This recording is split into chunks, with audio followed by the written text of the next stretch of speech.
प्रत्यय वे शब्दांश जो मूल शब्द के अंत में जुड़कर उसमें विशेषता लाते हैं, प्रत्यय कहलाते हैं।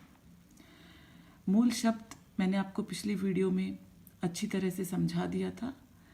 एक बार फिर से सुन लीजिए कि क्रिया शब्दों में यदि ना हटा दें तो मूल शब्द बच जाता है। धातु रूप भी कहते हैं इसे। ये शब्दों के अर्थ बदल देते हैं, परंतु इनका स्वयं का कोई अर्थ नहीं होता। प्रति जमा अय से जुड़कर यह शब्द बना है प्रत्यय। प्रत्यय दो प्रकार के होते हैं, कृत प्रत्यय और तदित प्रत्यय। कृत प्रत्यय कृत धन अंत से बना है। कृत अर्थात करना, ये धातु के अंत में जुड़ते हैं। तदित प्रत्यय तद धत अंत, तदित जमा अंत, ये संज्ञा, सर्वनाम और विशेषण के अंत में जुड़ते हैं।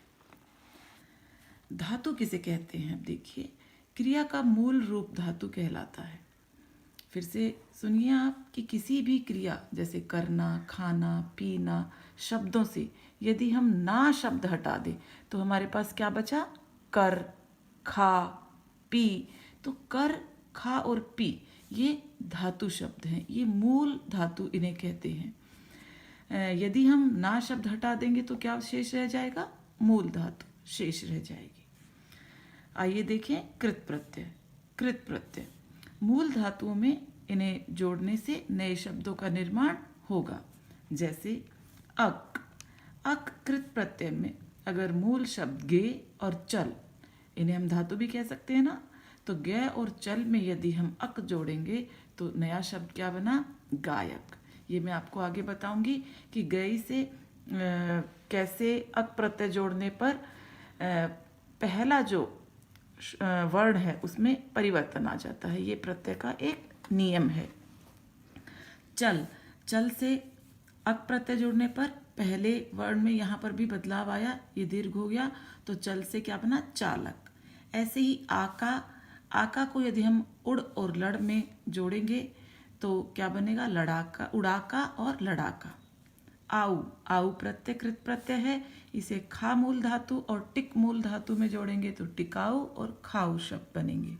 ना प्रत्यय खा और पाल, अगर इन मूल शब्दों में हम जोड़ेंगे तो खाना और पालना ये नए शब्द बनेंगे। झाड़। झाड़ में उ प्रत्यय जोड़ेंगे तो क्या बनेगा? झाड़ू। अब देखिए तदित प्रत्यय। तदित प्रत्यय आई, आपा, आहट, ईन, इक। आई तदित प्रत्यय में यदि हम इस मूल शब्द के आगे जोड़ेंगे अच्छा और बुरा। अब ये जो शब्द हैं इनसे क्या बनेंगे? ये भाववाचक संज्ञाएं हैं। ये तो भाववाचक संज्ञाएं यहाँ पे क्या थी? क्रिया थी। क्रिया के साथ जुड़ते हैं ये। आई अच्छा, बुरा। अच्छा से बना अच्छाई और बुरा से बना बुराई। आपा। आपा को यदि हम मूल धातु पूजा और मोटा में जोड़ेंगे तो बनेगा पुजापा और मोटापा। आहट गरम और कड़वा शब्द में मूल शब्द में जोड़ेंगे तो गर्माहट और कड़वाहट। ईन। ईन को यदि हम कुल और ग्राम शब्द में जोड़ेंगे, मूल शब्द में जोड़ेंगे तो क्या बनेगा? कुलीन और ग्रामीण। इक। इक प्रत्यय दिन। इक प्रत्यय भी प्रारंभिक वर्ण में बदलाव करता है, ई आई में बदल जाता है और इसलिए बना दिन से दैनिक और मास से मासिक। क्योंकि यहाँ पर तो आ था तो ये आ में ही परिवर्तित होता है।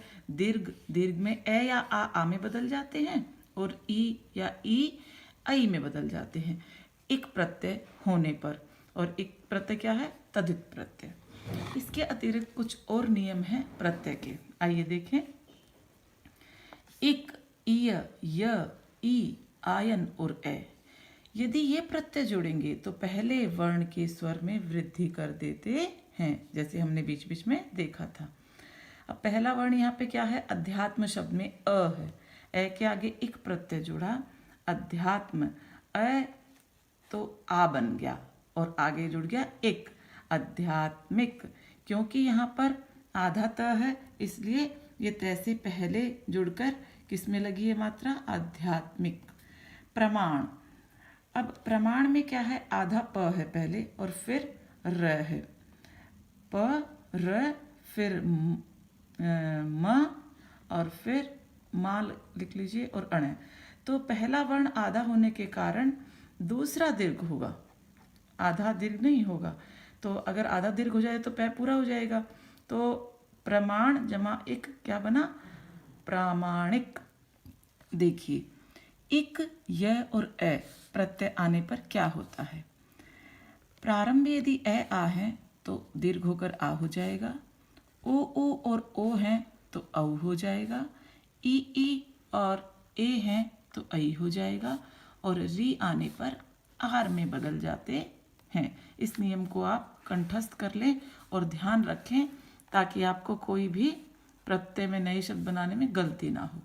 जैसे मास, आ है दीर्घ है तो दीर्घ ही रहेगा, क्योंकि यहाँ पे बताया दीर्घ दीर्घ में ही बदलता है। एक प्रत्यय लगाने पर मास से मासिक। कुटुंब, अब यहाँ पर ऊ आ गया तो ऊ प्रत्यय किस में बदलेगा? औ में। इक प्रत्यय लगने पर पहला वर्ण में अगर ऊ है तो किस में बदल जाएगा? औ में। तो कुटुंब जमा इक कौटुंबिक। कुटुंब परिवार होता है तो कौटुंबिक परिवार वाले। मनस जमा इक, अब यहाँ पे अ है तो ए किस में बदलता है? आ में। तो यहाँ पे आ गया मानसिक। नीति, ई है, ई किस में बदलेगी? ए में। तो नीति, नी न किस में बदल गया? ऐ में। नैतिक। हृद जमा इक, आर में बदलेगा री तो हार दिक। समझ में आया आपको कैसे बनाइए? ह आधा है, फिर उसके बाद री है, री के बाद द है तो री किस में बदल गया? है जमा आर। अब है आधा था पूरा हो गया और ये हार दिक और आगे एक तो किस में बदल गया? ये हार्दिक। तो बन गया हा र, हा फिर ये र फिर द इक तो हार्दिक। इसे हम इस तरह से लिखेंगे क्योंकि आधा द हमेशा ऊपर लिखा जाता है। निष्ठा, छोटी ई है तो ये बदलेगी ऐ में, नैष्ठिक। इसी प्रकार यह प्रत्यय में देखिए, यह प्रत्यय अंतिम शब्द को आधा कर देता है, अंतिम वर्ण को। ये अंतिम वर्ण है, ये अंतिम वर्ण है, इनको सबको आधा कर देगा। स्वतंत्र जमा यह, और इसको यह प्रत्यय है क्योंकि नियम बताया था कि पहले वाले को भी दीर्घ कर देगा। अब ये आधा है तो वाह को पूरा कर देगा। स्वातंत्र। स्वस्थ, अब स्वस्थ है तो ये इसको, क्योंकि ये आधा है इसलिए इसे पूरा कर देगा। स्वास्थ्य। महात्मा, और यह तो इसको पूरा कर देगा क्योंकि ये ए है, ए आ में बदल जाएगा तो महात्म्य, इसको आधा कर देगा। महात्म्य और यह ऐसे कि ऐसा जुड़ जाएगा। विधवा से वैधव्य, ई है, ई किस में बदलती है? ऐ में। आधा ई वै ध, फिर इसे आधा कर देगा, आधा वै और यह जुड़ जाएगा तो वैधव्य। विधवा का जीवन जो बिता है उसे क्या कहते हैं? वैधव्य। धीर, बड़ी ई है, किसमें बदल जाती है? ऐ में। तो धीर ऐ के बाद आधा रह जाएगा, ये आधा हमेशा ऊपर जाएगा और जुड़ गया ये, तो कैसे बना? धैर्य। उदार, उ औ में परिवर्तित हो जाएगा तो औदार्य। गृहस्थ, री आर में बदल जाएगी तो ग आधा बचा, फिर आ र, फिर ह आधा स, और अब ये नियम के अनुसार अंतिम वर्ण आधा हो जाएगा तो आधा थ और यह यूं का यूं जुड़ जाएगा और इस आधे रह को हम ऊपर लिखते हैं तो गार्हस्थ। अब ए प्रत्यय का देखिए, ए प्रत्यय शब्द के अंतिम वर्ण में आएगा तो उ स्वर को अव में परिवर्तित हो जाएगा। जो उ स्वर है वो किस में परिवर्तित हो जाएगा? अव में। कौन से प्रत्यय के जुड़ने पर? अ प्रत्यय के जुड़ने पर। अब यहाँ पे है रघु। रघु में अंतिम वर्ण ए प्रत्यय जोड़ेंगे तो ये उ है, उ किस में बदलेगा? अव में। तो र घ, अब अ व और आगे अ। अब में तो क्या बन गया? और इसको दीर्घ करेगा ये पहले वर्ण को तो रा घ व। समझ में आ गया? इसको दीर्घ कर दिया, ये ए जुड़ गया इसमें और व, इससे वह पूरा हो गया, तो राघव। ऐसे ही लघु जमा ए लाघव, मधु जमा ए माधव, इसमें ध में ए जोड़ेगा तो इसे इस प्रकार से लिखें। यहाँ तक तो आपको पूरा समझ में आ गया होगा। अब आगे देखिए कुछ और प्रत्यय हैं, ए, ई और आयन। बाकी साधारण प्रत्यय हैं, जो मैं आपको विशेष प्रत्यय समझा रही हूँ, इनके कुछ अलग नियम हैं, इसलिए मैं आपको ये अलग समझा रही हूँ। ए, ई और आयन, इन प्रत्यय में पहले वर्ण के स्वर में वृद्धि कर देता है। ये हम पहले भी देख चुके हैं कि जो मैंने 6-7 प्रत्यय बताए थे वो पहले स्वर्ण के पहले वर्ण में वृद्धि करते हैं। अब गंगा जमा ए, इसमें वृद्धि कर देंगे तो गांगे, आ से ए बन जाएगा, और तो क्या बन गया, क्योंकि ये नियम है कि पहला वर्ण वृद्धि हो जाएगी, वृद्धि का मतलब है बड़ा हो जाएगा वो, तो क्या बन गया गांग, और ग और फिर ए बनेगा, क्योंकि ए जुड़ रहा है ना इसमें, तो ए की मात्रा लग जाएगी, और ये इस प्रकार से गांगेय बन गया। गंगा के पुत्र को गांगेय कहते हैं। कुंती, ऊ है, ऊ किस में परिवर्तित होता है, पहले ही बताया था औ में, तो कुंती से क्या बन गया, यहाँ पे ए और ये कौंतेय। राधा से राधेय, मृकंड से मार्कंडेय। अब मृकंड से, क्योंकि मैंने बताया था ना कि री जो है किस में बदलेगा, आर में।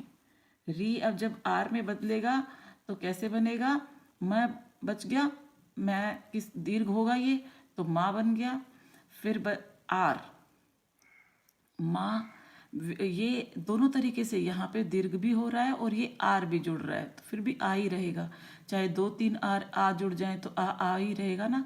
फिर आ र, फिर आगे आ गया वही कंड और ए और ये, इस तरह से मार्कंडेय बना, लेकिन इसे हम आधा र होने के कारण कहाँ जाएगा, ऊपर, इसलिए हमें इसे इस प्रकार से लिखेंगे, मार्कंडेय। अब आइए ई प्रत्यय।